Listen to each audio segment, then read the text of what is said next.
بسم الله الرحمن الرحیم. دوستان ښه راغلاست. په تېر درس کې زموږ استاد د ټیبل درس نیمګړی پاتې شو. بېرته زر زر راځو خپل ټیبل باندې کلیک کوو. دې ځای کې موږ پراپرټیز لرو. په پراپرټیز کې لومړی برخه دلته الاینمنټ دی. کومه برخه کې ته خپل ټیبل تنظیمول غواړې، فرضاً چپ طرف ته سنټر کې او که په رایټ کې. که موږ رایټ انتخاب کړو دا به رایټ ته شي. چون زموږ ټیبل بیخي ډېر زیات کوچنی دی، د دې غټ دی. دې په خاطر چې موږ خپل ټیبل ښه تنظیم کړو، موږ راځو لومړی اټوفیټ ته.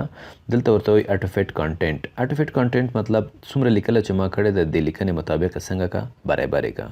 که موږ اټوفیټ کې ورته کلیک وکړو، اټوفیټ وینډو، ګوره دلته چې ته لیکل زیاتوي، لکه فرضاً دلته ته په دې کې لیکل زیاتوي، د کالم ورسره څنګه کیږي همداسې غټیږي په اټوفیټ کانټینټ کې. که موږ اټوفیټ وینډو باندې کلیک وکړو، څومره چې زموږ استاد د لیکلو ساحه ده د هغې لیکلو ساحې مطابق دا موږ ته څنګه که برابرې که. که موږ راشو ملګرو خپل ټیبل خپله تنظیم کړو، لکه دا برخه موږ داسې تنظیم کړله، دا برخه مو راواخیستله داسې مو تنظیم کړه، او دا ټیبل مو داسې برابر مو کړو یو څه، یعنې دا برخه هم څنګه کوو داسې کوچنی کوو. که په دې حالت کې زموږ ټیبل وي او دلته راشو ورته انتخاب کو فکسډ کالم ویډت. فکسډ کالم ویډت مطلب دا دی د کالمونو اندازه تا ته نه غټیږي. که زه د پښتو لاندې اوس دلته څومره لیکل کوم، رو داسې غټیږي خو کالم دې طرف ته نه ځي. دا د کوم اپشن کمال دی؟ دا د فکسډ کالم ویډت کمال دی. او اټوفیټ کانټینټس څنګه کوي؟ لیکل چې څومره وي، ګوره اټوفیټ کانټینټس لیکل چې څومره وي د هغه لیکلو مطابق دا څنګه کوي تنظیموي. ګوره زه دا لیکل انتخابوم، ډیلیټ کوم، زما دا کالم هم څنګه که هماغه اندازه باندې برابر که. نو یو څه چې ټیبل کوچنی وي بیا موږ پراپرټیز ته راځو، فرضاً سنټر کې برابرو، سنټر ته به دا شي د صفحې، لیفټ ته برابرو، لیفټ چپ طرف ته به شي. بل دلته موږ په پراپرټیز کې دلته ټکسټ راپینګ لرو. اوس دغه نن حالت دی، یعنې ټکسټ بیخي ورسره کار نه لري. که موږ اراونډ کو اوکې کو، ټکسټ داسې شو، اوس برابر شو. خو اوس راشئ خپل تاسو د خپل ټیبل ساحه وګورئ. فرضاً موږ خپل ټیبل څنګه کوو، سنټر ته کوو یا رایټ ته کوو. دلته خو دا څیزونه نشته دي، خو که موږ خپل دا ټیبل واخلو پاس یې یوسو، ګوره اوس ټکسټ راب چې کله تاسو انتخاب کړئ، لکه څنګه چې تاسو په ټیبل باندې انتخابوي، په تصویر باندې انتخابوي، ټیبل هم د مووینګ حالت کې شو. یعنی اوس مونږ کولی شو خپل ټیبل څنګه کو، یو ساحې نه بلې ساحې ته ویسو. ډیزاین ته راځم، په خپل ټیبل باندې لږ یو څه ښکلی ډیزاین اپلای کوم چې ښایسته وي. فرضاً دا ټیبل مو دم پکې څنګه که انزرټ مو که، دلته راځو شیډینګ ته، داسې یوه شیډو ورکوو د خپل د لیکنو دې برخې ته چې یو څه رنګه شي، کلرفول شي. صحیح ده؟ ښه، بیا راځو لی اوټ ته. دلته موږ تاسې ډیلیټ لرو. ګورئ ملګرو زه په نیم سیل باندې کلیک کوم، ډیلیټ ته راځم، دلته ډیلیټ سیلز، دا سیلز ماته ډیلیټ کا. ګوره که زه شفت سیلز لیفټ باندې کلیک وکړم څه کېږي؟ دا سیل به ډیلیټ شي، دا مکمل هیډر رو چې دا به چپ طرف ته ولاړ شي. وګوره مکمله چپ طرف ته ولاړه. دلته د ټوټل ساحه بیخي څنګه شوه؟ خالی شوه. بیرته انډو، بیا راځو ډیلیټ سیلز. دلته شفت سیلز اپ څه کوي؟ دا سیل به ډیلیټ شي، د دې ځای نه به دا څنګه شي؟ پاس به ورجګ شي. ګوره د احمد دا څیزونه پاس ورجګ شول او هغه سیل څنګه شو؟ ډیلیټ شو. بیرته انډو، بیا راځو ډیلیټ ته. ډیلیټ انټایر کالم، ګوره په دې نیم باندې ما کلیک کړی دی، د مکمل کالم به څنګه کی راته ډیلیټ به کی. نو ډیلیټ کالمز، بیرته کنټرول سایټ. او که چیرې تاسو په نیم باندې ولاړئ دا رو ده که نه، دا مکمله رو ډیلیټ کوئ، ډیلیټ رو. که ډیلیټ ټیبل مکمل ټیبل ورته څنګه کی؟ ډیلیټ به کی.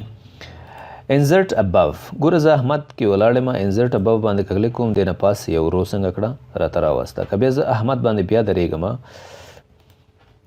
احمد باندې ودرېږم، انزرټ بلو، لاندې به یو رو څنګه کی؟ انزرټ به کی. زه احمد په نوم باندې درېږم، دې ځای کې یو کالم انزرټ کول غواړم، انزرټ رایټ، ښي طرف ته ماته یو کالم څنګه که انزرټ که. او که چپ طرف ته ووایو، چپ طرف ته موږ ته څنګه کی؟ انزرټ به کی. یعنې دا سمپل څیزونه دي. دلته موږ یو اپشن لرو مرج سیل. زه فرضاً غواړم دغه دوه سیلونه یو ځای کړم. ګوره دا دوه سیلونه زه انتخابوم، ورته وایم مرج سیل، دا دواړه څنګه کړل؟ یو ځای کړل. بیرته همدا یو سیل شو، انتخابوم سپلټ سیل. اوس ورته وایم ماته څنګه که بیرته واړه که. نو دلته وګوره زه دوه کالمه پکې جوړول غواړم چې بیرته خپل اصلي حالت ته راشي. دوه کالمه او یوه رو به وي. اوکې، بیرته خپل اصلي حالت ته څنګه شو؟ راغی. که ته په دې ټیبل کې دننه نور سپلیټ کوي نو په سپلیټ باندې کلیک وکړه په برخو باندې ویشي. دلته موږ غواړو 3 کالمه جوړ کړو یا 4 کالمه او 3 روګانې جوړې کړو. تاسو ولیدل دلته موږ ته هغه څنګه کوي تنظیموي. بیرته کنټرول زیډ باندې کلیک کوو لمانځه وړو. د حمزه باندې زه کلیک کوم سپلیټ ټیبل زموږ ټیبل په 2 برخو باندې څنګه که ویویشه. بیرته کنټرول زیډ سپلیټ حالت څخه څنګه کوو باسوي. کنټرول زیډ خپل ټیبل اصلي حالت ته مو بیرته څنګه که راموسته. ښه لی آوټ ته راځو. دې ځای پورې پوه شئ اټو فټ مو ویلی. هایټ او ویډت موږ په کمپیوټر باندې کلیک کوو. فرضاً د دې کالم یا د دې رو موږ هایټ غټو یا د کالم هایټ غټو. دې ځای نه د کالم هایټ دې طرف ته او دې طرف ته څنګه کولی شو غټولی شو. کنټرول زیډ بیرته کنټرول زیډ وهو خپل نارمل حالت ته خپل ټیبل راولو. فرضاً تا خپل ټیبل داسې ډیزاین که یوه رو دې غټه کړله یو کالم دې غټ که نو بیرته ډسټریبیوټ روز او همدارنګه ډسټریبیوټ کالم باندې کلیک وکړئ. نارمل حالت ته به دا څنګه شي درته رابشي یعنی یو برابر بشي. خو دلته ولې یو برابر نه شوه چې نو موږ دا ساحه څنګه کړې وه ډېره زیاته مو داسې غټه کړې وه. دا هم برابره کوئ. دلته هم راشئ لومړی دلته راشئ ویډت آرټیفیکټ کنټینټ باندې کلیک وکړئ چې داسې برابر کړي.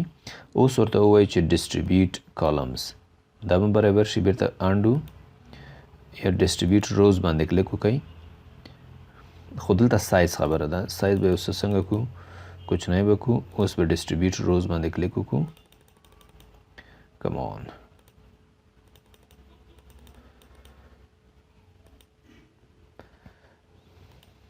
ښه ټیبل مې خراب کړ.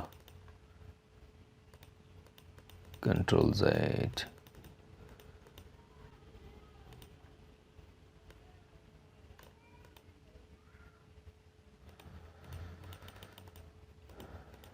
ښه د دې اپشن د استفادې دپاره څنګه دا اوس بیرته خپل حالت ته راولو.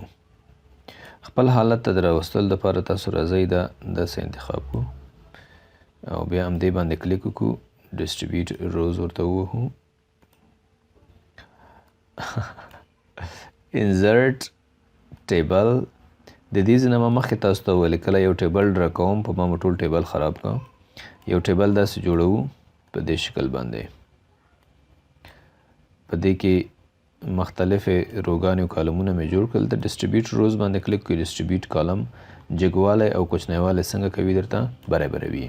بیرته د ټیبل باندې کلیک کوو. اټوفیټ ته راځو. اټوفیټ کانټینټس د کانټینټ مطابق به دا څنګه کی تنظیم به کړي. که اټوفیټ وینډو یې کوو د وینډو مطابق به دا څنګه کی تنظیم به کړي. دې ته مه خفه کیږئ چې فرض کا اوس موږ کولی شو دا بیرته څنګه کو داسې په دې شکل باندې تنظیم کو یا مکمل ټیبل داسې انتخابوو. تاسو راشئ اټوفیټ کانټینټ باندې کلیک وکړئ. دا ساحه یې درته برابره کړله. د روګانو اندازه څنګه ده نسبتا غټه ده. د روګانو د اندازې تنظیم دپاره ما مخکې تاسو ته ویلي چې داسې په خپله خوښه باندې دا څنګه کولی شئ تنظیمولی شئ برابرولی شئ. صحیح ده. دا به هم داسې کوو. دا ساحه موږ ډیلیټ کول غواړو. دا رو دا انتخابوو. ډیلیټ ته راځو. ډیلیټ رو دا رو به څنګه شي ډیلیټ به شي. دا رو ډیلیټ کوئ. هم دلته راتلی شئ ډیلیټ ته یا اریز ټیبل باندې کلیک وکړئ. کومه برخه تاسو ډیلیټ کوئ هغه انتخاب کړئ. هغه به څنګه شي ډیلیټ به شي. له منځه به ولاړه شي. بیرته خپل ټیبل ته راځو. لی آوټ ته دلته زموږ د لیکنې اندازه ده. د لیکنې ډیزاین دی. فرض کا دا لیکنه موږ داسې انتخابو. سنټر ته کوئ. ښي طرف ته کوئ. چپ طرف ته کوئ. په دې کې موږ تاسو دا څنګه کولی شو تنظیمولی شو. دا لومړنی رو انتخابو. دلته ټکس ډایرکشن لرو. خپل لیکل په دې برخه باندې ډول باندې څنګه کوو تنظیموو یې. سل مارجن د څه خبره کوي یعنی زموږ او ستاسې دغه لیکل د پاس طرف نه لاندې طرف نه څومره فاصله ولري. د یو دانه زه غټوم ټول همداسې کیږي. تاسو یې عملي کولی شئ. د لیکل د پاس طرف نه څنګه شول لاندې راغله. یعنی دلته موږ مارجن څنګه کوو ترتیبوو یې. allow spacing between cells د سیلونو په منځ کې سپیس د دې سیلونو په منځ کې د فاصلې څنګه شولې را پیدا شو. ټولو کې تاسو دا څنګه کولی شئ لیدلی شئ او مشاهده کولی شئ. بیرته کنټرول زیډ کوو چې خپل لومړني حالت ته راشي. دلته زه یو بل نوم هم اضافه کوم، فرضاً علي شان د پلار نوم دی، علي شان. دا نومونه شول. ټول ټکس خپل انتخابومه، دلته راځم لږې داسې برابرومه، مخکې مې بولډ مې کړه، داسې برابر شول. بیا لی آوټ ته راځو.